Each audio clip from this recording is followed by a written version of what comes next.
Here's a thought that should terrify you. Right now, this very moment, you, your body, this entire world, none of it is real in the way you think it is. You're inside someone else's dream, and if he ever wakes up, you vanish. The ancient Slavs believed this, literally. Close your eyes for a second and imagine it.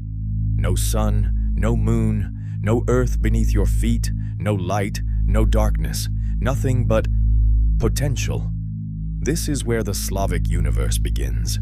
Not with a bang, not with chaos, but with a single consciousness, vast and incomprehensible, beginning to dream. His name is Svarog. The ancient Slavs didn't worship Svarog the way they worshipped other gods. You won't find towering wooden idols of him cast into rivers by Christian converts. You won't find blood sacrifices or warrior priests chanting his name before battle.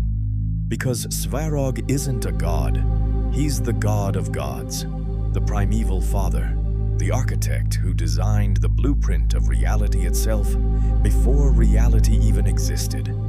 He is the bright sky that surrounds everything we see, the silent, all-encompassing force that holds the universe together. The medieval chronicles call him the progenitor of every kin and fruit, which is a poetic way of saying everything that exists came from him. But unlike the warrior gods who would come after him, Perun with his thunder, Veles with his cunning, Svarog doesn't fight, he doesn't compete, he doesn't even move. He dreams, and in his dreaming, worlds are born. So, who is Svarog? Let's start with his name, because it's a puzzle that reveals everything.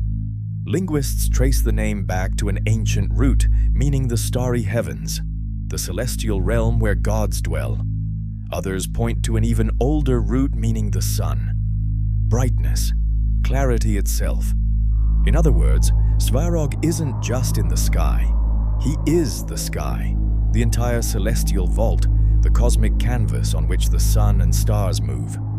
The medieval chronicles confirm this, directly equating Svarog with the Greek Uranos, the primordial sky father who preceded even Zeus. He is the heavens made conscious. But here's where it gets fascinating. There's a second meaning hidden in his name, a meaning that points not to the sky, but to the forge, to smithing, to creation through fire and will. This dual nature defines everything about Svarog. He is, at the same time, two things: the infinite, passive sky, watching over all, and the active, creative smith forging the laws of existence. Light and labor, dream and design, the artist and the canvas, all in one being. The Greeks had to split this into multiple gods, Uranos for the sky, Hephaestus for the forge. The Slavs understood they were always the same force. Now here's where Slavic mythology becomes genuinely philosophical, almost metaphysical. Svarog created our world in a dream, an eternal, ongoing dream. He remains bodiless, incorporeal, without physical form. He can't reach down and move a mountain.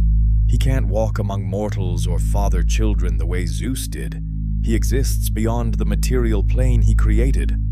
So how does a bodiless god govern reality? Through deputies, through emanations, through his sons, divine beings born from his consciousness, who can interact with the physical world on his behalf. Svarog entrusted the day-to-day management of creation to Perun and his other celestial children. They are his hands, his voice, his will, made manifest in the material realm. But here's the beautiful, terrifying implication. If Svarog is dreaming our reality, what happens when he wakes up? The ancient Slavs believed this explicitly. Svarog's awakening would mean the end of the world, not through destruction, but through cessation. The dream would simply stop, and we would vanish with it. This concept survived into the Middle Ages through groups like the Bogumils, who taught that the physical world was the dream of a demon, a corrupted echo of the original teaching that reality is a divine dream. Every sunrise, every breath you take, It exists only because a cosmic architect continues to sleep. Sweet dreams, humanity.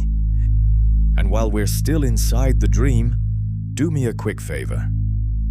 If this is the kind of story that keeps you up at night in the best way, hit that subscribe button and give the video a like. It tells the algorithm to wake more people up to this stuff. We've still got a sleeping god to explore. But Svarog isn't just a dreamer lost in abstraction. He's a builder, a craftsman, a lawgiver. Medieval chroniclers identified him with Hephaestus, the Greek smith god, and the parallel is striking.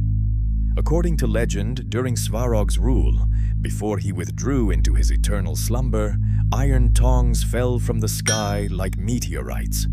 Think about what that means. Humanity had been fighting with sticks and stones, living like animals. And then the sky itself delivered the tools of civilization. With those celestial tongs, humans learned to forge iron, to make plows and swords, to bend the raw earth to their will. Technology, civilization itself, was a gift from the dreaming architect. But Svarog forged more than metal. He forged the first social laws. He decreed one man, one wife, one woman, one husband, marriage as a sacred contract, and violating it meant risking divine wrath, specifically a fiery end. This isn't just mythology. This is a god establishing the fundamental structure of human society: family, fidelity, justice. And it gives us one of the most hauntingly beautiful proverbs in Serbian tradition. God has woolen legs, but iron hands. Think about that image. Justice moves slowly, softly, almost imperceptibly, traveling on woolen legs you barely hear approaching. But when it arrives, those iron hands are unyielding, absolute, final. That's Svarog, patient as the turning stars, inevitable as gravity. Since Svarog himself is distant, bodiless, dreaming beyond the veil of reality, he acts through his children, the sons of Svarog. The most important is Dibog, the sun itself. The old chronicles explicitly call him the son of Svarog and the king's son. While Svarog is the infinite sky, Dibog is the visible, tangible light that warms your skin and makes crops grow. His name literally means the giving god, because he gives abundance, warmth, life itself. But Dibog isn't the only sun. The sacred fire burning in every Slavic home was worshipped as a fragment of Svarog himself. Little Svarog, they called it. Every hearth fire was a piece of the celestial father, a spark of divine consciousness brought down to earth. When your grandmother refuses to let anyone spit into the fire, when she treats the hearth as holy ground, that's it. That's Svarog's presence in the home. Even Perun, the mighty thunderer, the warrior god, is described as a servant of Svarog's grand design. He's said to turn the great wheel of the heavens, ensuring the stars revolve around the North Star in their eternal dance. All the gods are his instruments, the entire pantheon executing the vision of the sleeping architect. So how do you worship a god without a body? The ancient Slavs faced this question and found a brilliant answer. You don't worship Svarog directly. You worship what he created. Since Svarog is the father of light and fire, the sacred hearth became the primary site of his presence. Not a temple made of wood and stone, but the living flame in every home. Rituals involving live fire, fire created through friction without using any existing flame, were seen as direct connections to Svarog's original creative act. You were recreating creation itself, summoning the first spark. The blacksmith's tools, hammers, tongs, anvils, were sacred objects, extensions of Svarog's iron hands. And on holy days like the winter solstice, the iron chains hanging in the hearth could never be touched by human hands. They were too holy, too close to the divine. To respect Svarog was to respect cosmic order itself. To break his laws especially the sacred bonds of marriage, was to risk encountering those iron hands of justice. And even though you couldn't see him, Svarog was always watching. Through the sun, through the fire, through the eyes of his sons, scattered across the sky and earth. Omnipresent, invisible, inevitable. Svarog is the most profound figure in Slavic mythology because he represents the ultimate question. What is reality? Is the world solid, objective, permanent? Or is it something more fragile, a thought, a dream, a divine imagination temporarily made manifest? The ancient Slavs chose the second answer. Reality is a sacred construction, a cosmic architect's masterpiece, temporary but beautiful. The Christians came and cast Perun's idols into rivers. They burned the temples of Weed. They forced conversions at sword point. But Svarog, they couldn't touch him, because he was never in the idols. He was in the sky above the churches. He was in the forge where Christian blacksmiths worked. He was in the sacred hearth fire that no amount of dogma could extinguish. His legacy survived in the structure of language itself, in the words for fire, for creation, for the sacred wedding bond, all connected to that one primal root of order and creation. He survived in the sanctity of the home fire, still treated as holy by grandmothers who've never heard his name. He survived in the slow, inevitable movement of justice, woolen legs, iron hands, and most of all, he survives in one simple fact.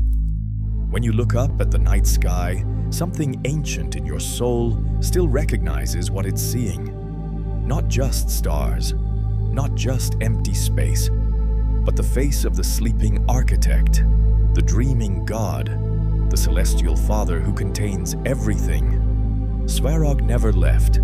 He's still there, vast and patient, dreaming reality into existence with every passing moment. So before you go, I want to hear from you. Here's the question that the ancient Slavs built an entire cosmology around. Do you think reality is solid and real? Or could it really be someone's dream?